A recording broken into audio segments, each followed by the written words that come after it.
So in this video, I'm gonna guide you through how to uh, release or how to find and release trigger point problems, so muscle knots or hot spots or tender spots or whatever you want to call them in the hip area. And this part we're going to start over at the side, which is the medium size glutes mostly. What I just did is I just show you the actual position, which is roughly where the belt would be, and we're gonna lay down onto the ball. And as you can see, I'm using my left leg here to determine the amount of pressure. You can see my face is not very pleasant, but that's okay. Taking a breath, try to relax. And what I like to do is I like to wiggle my toes, my ankle a little bit, make sure it's relaxed, my knee, relax my knee and my hip, focus on my breathing and just allowing the pressure to set in. Now I'm using my other leg to not only adjust the pressure, but I'm also allowing it to turn myself, to pivot myself a little bit, to change the pressure more to the front of the muscle or more to the back of the muscle. And again, you'll see me wiggling my toes a little bit to make sure I'm relaxed. If you don't, and you're kind of fighting against the tension, I'm moving down to make the ball go up. If you're fighting the tension, you're hardening up the muscle, you don't really get the same result. You want the muscle to be relaxed. Taking another breath here.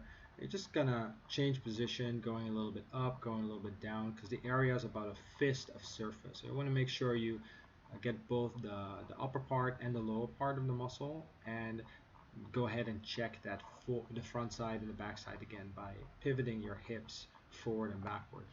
Now you're gonna have to forgive this a little bit of clumsiness here, but I'm having some problems with my video editing software, so I have to show you like this. What you see here is some of the different trigger points, the axis that you see here. This is the anatomy of the hip I'm wearing on this specific muscle, and you can see that the red parts are the areas that the muscle can cause pain in. So we call that referred pain. It's basically the muscle telling your brain that the pain is somewhere it isn't.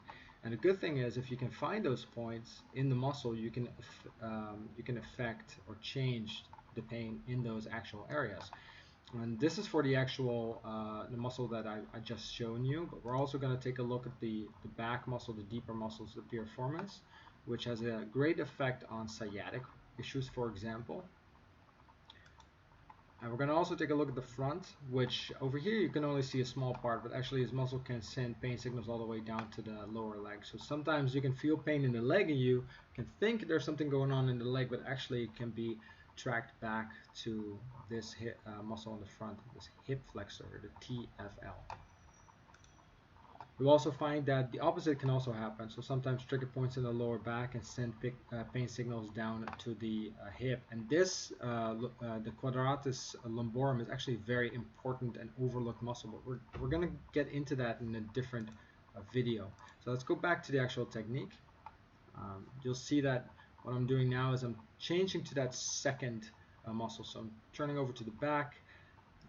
Finding that that point of reference again. This is the side of the hip, the bone that's sticking out, and we want to go slightly behind it. So place the ball there, put a little bit of pressure on it. Now I'll take the leg on the side that I'm treating and hook it over.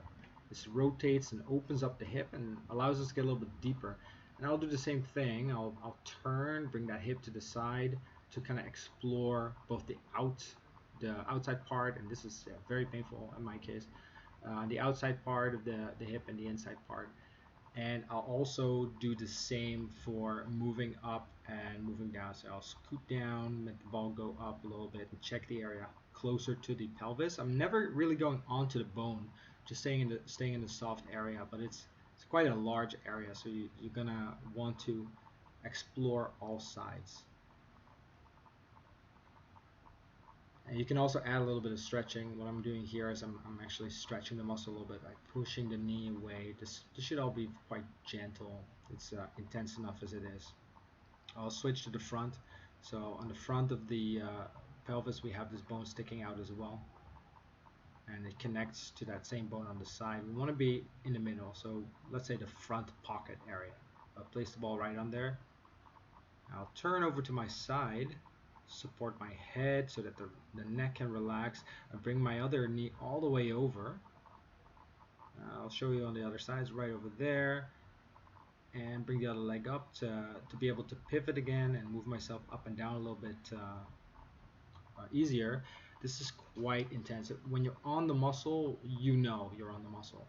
And what I'm doing now is optional. I'm bending the leg and instead of pivoting my body, I'm just turning the leg in and out to differentiate between the inner part and the outer part of the muscle. This is very intense. So again, this is all optional. But these are the 3 techniques that you can use to release the hip. In total, when you're starting out, just do about 3 to 5 minutes on the area. And the idea is that afterwards you have to feel better. So you shouldn't feel worse afterwards.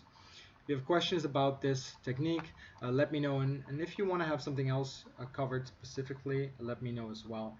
And I'll make sure I'll cover it in the next video.